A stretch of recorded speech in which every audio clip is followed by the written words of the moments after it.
Hey everybody, today we're going to be looking at Elden Ring, a game from FromSoftware, also known for the Dark Souls series, Bloodborne, Sekiro, and a couple other titles along the years. This game is really great. The reason I chose it is because there's a lot of choice and interactivity and character agency, player agency. We could dive right into that and look at some of the options for new characters. And also, I just think that the storytelling in this series and previous Souls games is very unique. I've never seen another like game really pull off what they pull off with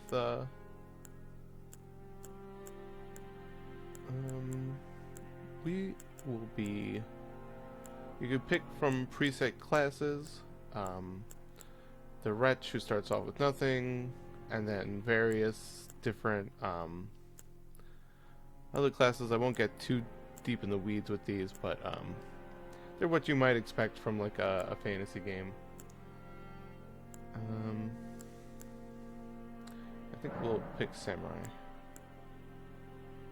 Type A and type B, male or female, presenting.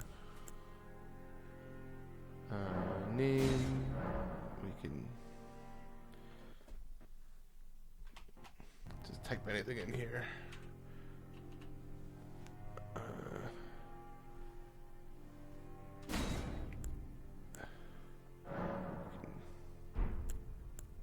Affect different things. You could really customize the appearance, skin colors, hair, eyebrows. You can get pretty crazy with these character creators. At least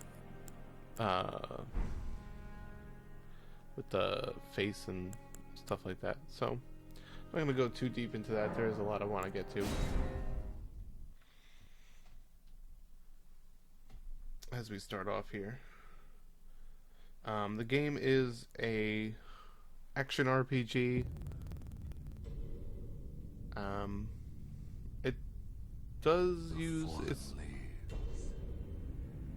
RPG elements quite a bit, but I think it's more focused on the action element of that. This cutscene in the beginning is probably one of the few cutscenes in the game was shattered where we really get like backstory in our home, across the fog, the lands. Everything else is kind of interpreted from your surroundings, item descriptions, things like that.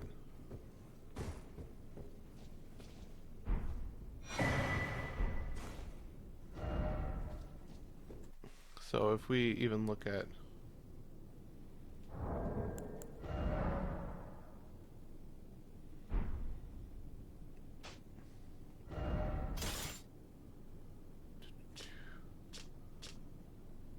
there should be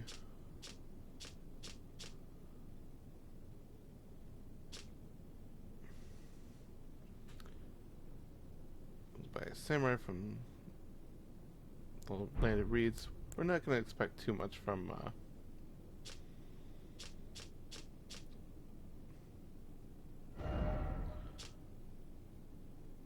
Helm. Land of Reeds has long been locked in a miserable civil war, during which its time has remained alien from the cultures of its neighbors. Said to have succumbed to blood-soaked madness.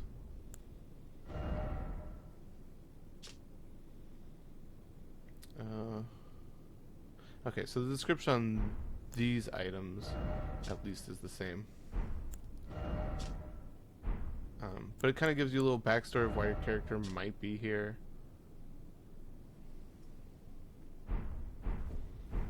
Stuff like that. I don't think I need the bow equipped just in this.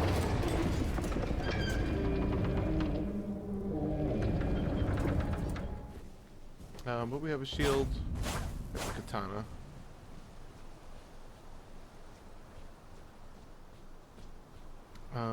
And the gameplay is pretty solid.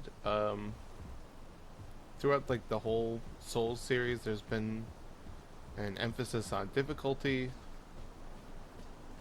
And honestly, the first time I started playing these games, you kind of feel like it's your first video game all over again, and you don't really know how to do anything or can't get past simple enemies. And that can be frustrating, but it also kind of reminds me of the days when games were, you know, had an arcade mentality in their design, where they were just trying to get as people to use as many quarters as they could, so they would be, you know, almost impossible. If you look at things like Metal Slug and things like that, right? So this is the tutorial boss, or one of them. This fight is meant to be very hard, borderline unwinnable. I don't think that I'm going to win, and I did not. If you do win, you in the first boss fight in these games, you usually get a little starting bonus. Sometimes it's a weapon, sometimes it's another item like that.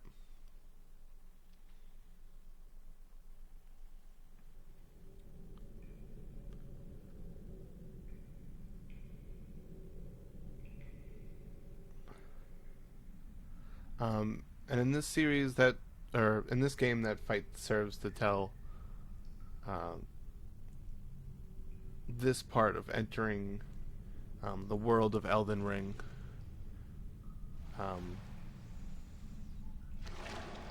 Your path is supposed to be blocked.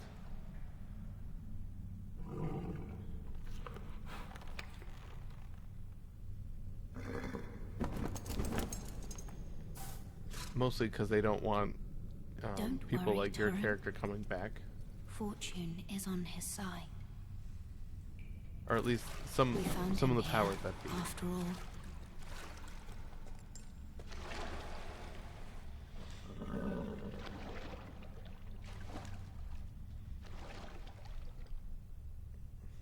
One of his kind is sure to seek the Elden Ring. Even if it does violate the Golden Order.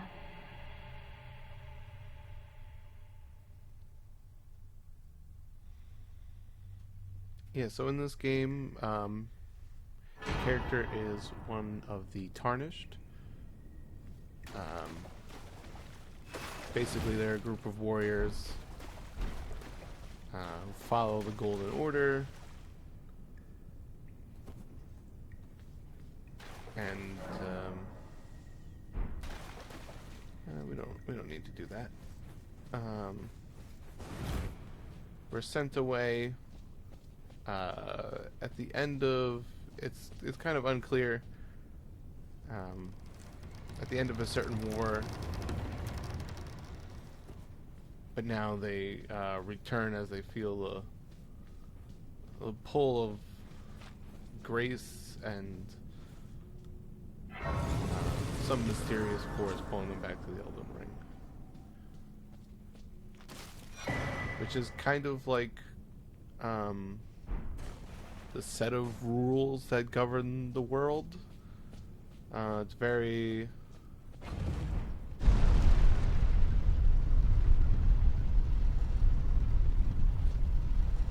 you could think of it like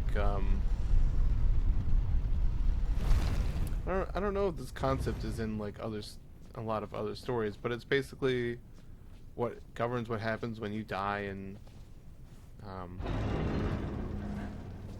like what happens to like who rules and stuff like that.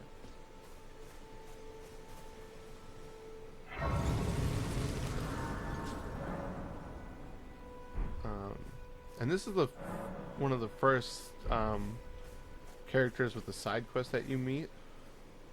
This is Oh, yes. Come to the lands between was his for name the again? Elden Ring. Of course you have. Unfortunately, without guidance, without you are fated. yeah. They basically tell you without a maiden, you can't, you won't succeed. And in game terms, that means you won't level up.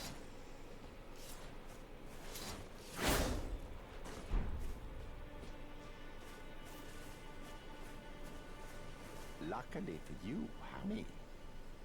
The bar. Are you familiar with Grace? You may also behold that. It will lead you to even if it leads. Grace's guide to castles, the home of the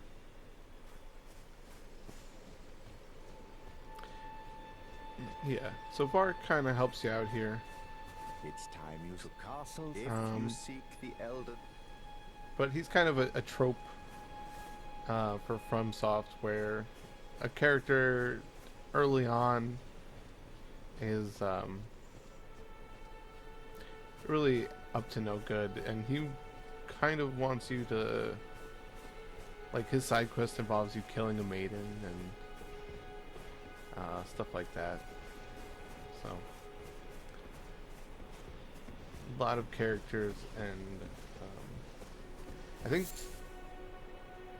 this entry may have some of the most side characters in a FromSoft game, at least with quests. We are not going to fight him right away. I want to find a few more.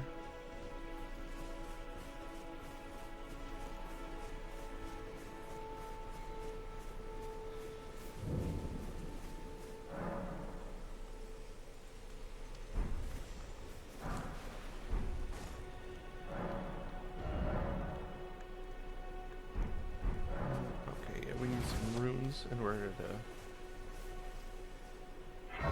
access that. But there's a merchant here.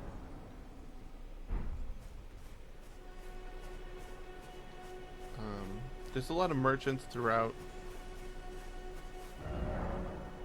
that you can meet, but unfortunately, I don't think there's like a side quest or any overarching story for them.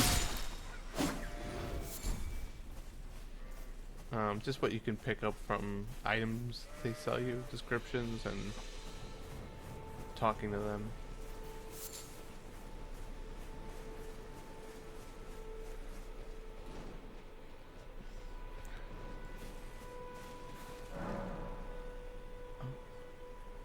Yeah, tutorial.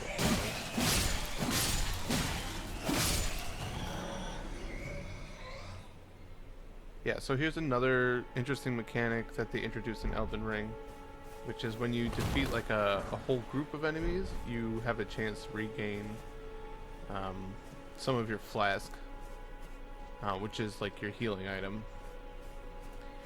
So that can enable you to like go further if you play the game well. You know, take out a group of enemies without dying, then you can potentially regain some healing and continue onwards without you know, having to go back to a site of grace or something like that.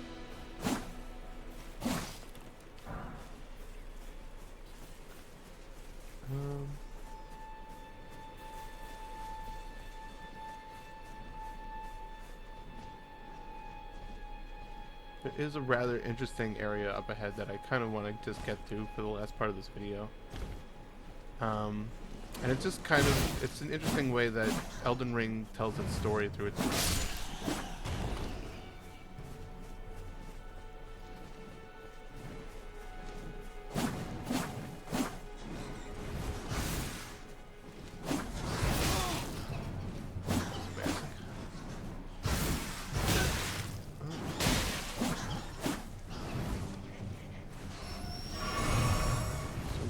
Take a step back here.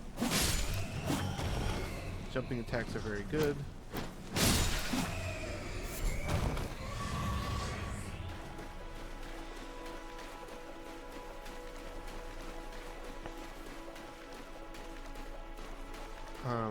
And this, when I first saw it, this gave me quite a jump. So you can see this bonfire up here with a bunch of enemies. If you're like pretty early area, if you're a newer player, you might see a bunch of enemies and be like, oh, I don't know if I can really fight all these. I'm not sure if this is something I should approach. Maybe I can do stealth. And then a deal here comes in. And totally changes any plans you might have had for handling that situation. And if you're early on in the game, you're not going to have your horse yet, or any ways you would typically deal with them. And then from that point on, you just see a Gil hanging out and changing as a change to the environment. And I just thought there's like a lot of moments like that. I thought that was very interesting.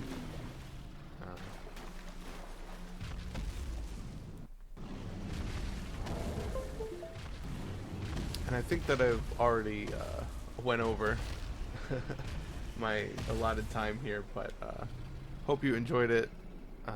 This was Elden Ring, or at least a brief part of it. Thanks. Oh, I'm gonna die here again.